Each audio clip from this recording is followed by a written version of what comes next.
Fala aí, rapaziada, tudo bem? Como vocês já sabem, quinta-feira é o dia que a gente separa para falar um pouquinho sobre AVC. O dia que a gente vai sempre tratar de assuntos relacionados com o AVC. E hoje a gente vai fazer um vídeo, ele vai misturar um pouco as coisas. A gente vai falar de neurologia vascular, mas vai falar também de semiologia neurológica e epônimos, é claro. Então a gente vai falar sobre a famigerada síndrome de Wallenberg.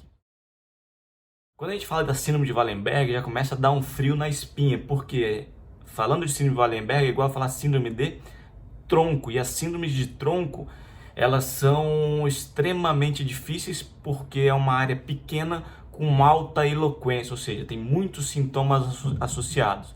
E além disso, a síndrome de tronco de Wallenberg tem esse nome difícil, e para piorar, no tronco a gente tem outra famosa síndrome chamada síndrome de Weber, e muitas vezes você confunde qual que é Wallenberg, qual que é Weber.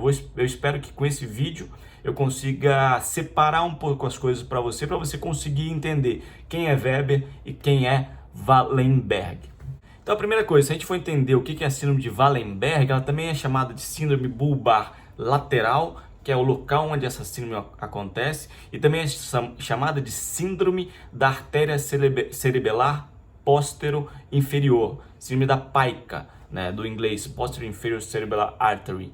Então, esses três nomes são conhecidos: Wallenberg, bulbar lateral ou síndrome da artéria cerebelar posterior inferior. Ela é denominada como síndrome de Wallenberg por quê? Porque quem a descreveu, na verdade não pela primeira vez, mas de uma forma mais abrangente, viciou descrever pela primeira vez, e Adolf Wallenberg, que era um neurologista, neuroanatomista alemão que trabalhava na Alemanha, em Danzig, e era judeu, extremamente renomado na época, foi quem descreveu em 1895 a síndrome de Wallenberg de uma forma mais abrangente. E ele nasceu em 1862 e faleceu em 1949. Se a gente for pegar esse período da história, não era um período muito fácil para o Adolf Wallenberg, que era judeu, trabalhar na Alemanha, porque seu homônimo ascendeu ao poder nesse período, e a vida para todo e qualquer pessoa da religião judaica era extremamente difícil, e a de Adolf Wallenberg também não foi diferente. A síndrome de Wallenberg ela é extremamente relacionada com a etiologia vascular, porque ela está relacionada com a alteração da artéria cerebelar póstero inferior, seja trombo ou dissecção ou doença aterosclerótica, ou da artéria vertebral, que é onde normalmente se origina a PICA.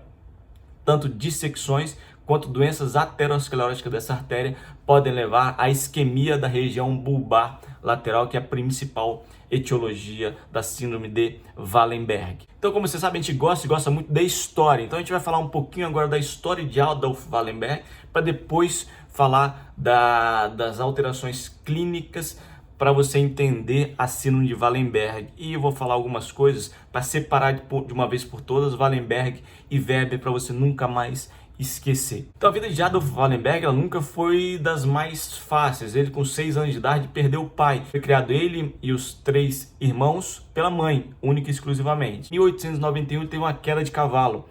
Ele teve uma fratura da base do crânio. E por causa dessa lesão, ele ficou com uma anosmia e diplopia. Mas mesmo assim, isso não o impediu de trabalhar e fazer grandes publicações. Qualquer neurologista conhece a síndrome de Wallenberg. E além disso, em 1895, com apenas 33 anos de idade, descreveu essa síndrome bulbar lateral, que posteriormente levou o seu nome como síndrome de Wallenberg.